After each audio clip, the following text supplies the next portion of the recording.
ನನ್ನ ಕಷ್ಟದಲ್ಲಿ ಇರ್ಬೋದವ್ರೆ ನನಗೆ ಅರ್ಜೆಂಟಾಗಿ ಸಾಲ ಬೇಕಿತ್ತು, ಕೇಳಿದೆ, ಕೊಟ್ಟರು.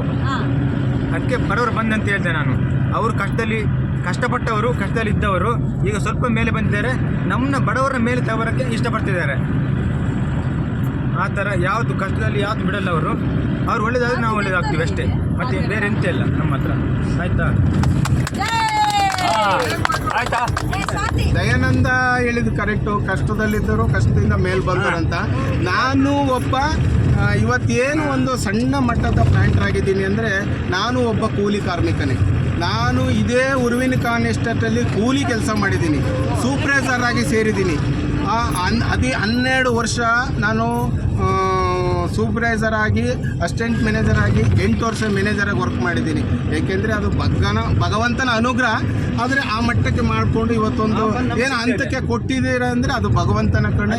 ನಿಮ್ಮಂಥ ಕೆಲಸಗಾರರು ಇರೋದ್ರಿಂದ ನಾನು ಒಬ್ಬ ಏನೂ ಸಾಧ್ಯ ಮಾಡಲಿಕ್ಕಾಗಲ್ಲ. ಈಗ ನಾನು ನಿಮ್ಮನ್ನು 10 ಜನ ತೋಟದಲ್ಲಿ ಬಿಟ್ಟು ಹೋದರೆ ನೀವು ನಮ್ಮ ಅಣ್ಣಂದು ಅನ್ನೋ ಒಂದು ಪ್ರೀತಿ ವಿಶ್ವಾಸದಿಂದ ಮಾಡ್ಕೊಬರ್ತೀರಿ. ಕೆಲಸ ಹೆಚ್ಚಾಗ್ಬೋದು, ಕಮ್ಮಿ ಆಗ್ಬೋದು, ಅದು ಬೇರೆ. ಕಮ್ಮಿ ಆದರೆ ಮಾತಾಡ್ಬೋದು, ಹೆಚ್ಚಾದರೆ ಹೊಗಳ್ಬೋದು, ಅದು ಬೇರೆ. ನೀನು ಮಾತಾಡಿದ್ದಕ್ಕೆ ತುಂಬ ಧನ್ಯವಾದಗಳು. ಮುಂದಿನ ಸ್ಪೀಚರ್ ಆಗಿ ಸ್ವಾತಿ.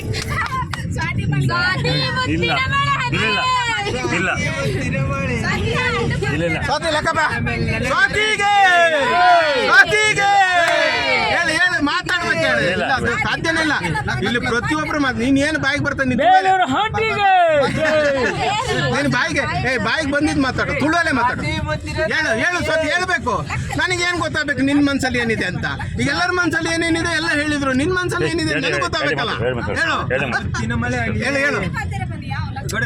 ಮಾತಾಡ್ತೇನೆ ಸುಮ್ಮನೆ ಇರು, ಮಾತಾಡ್ತೇನೆ. ಹೇಳು ಸ್ವಾತಿ, ಹೇಳು. ವಿಡಿಯೋ ಮಲ್ಕೊಂಡು ಇಜ್ಜಿ ಮಾರೆ ಅದೇ ಪೊಕ್ಕಡೆ ಪತ್ತಂದಿದೆ ಪೂ ಮಾತಾರು. ಹಾಂ ಮಾತಾಡ್ತಾಳೆ. ಸ್ಟಾರ್ಟಿಂಗ್ ಟ್ರಬಲ್ ಇದೆಯಾ? ಸ್ಟಾರ್ಟಿಂಗ್ ಟ್ರಬಲ್ ಇದ್ರೆ ಹೇಳ್ಕೊಡ್ತೀನಿ ಸ್ವಾತಿ ಹೆಂಗೆ ಮಾತಾಡ್ಬೇಕು ಅಂತ ಹೇಳ್ಕೊಡ್ತೀನಿ. ಹಾಂ ಮಾತಾಡ್ಲಿ, ಜಾಸ್ತಿನೇ ಮಾತಾಡ್ಲಿ, ತಡಿ ಮಾರಿ.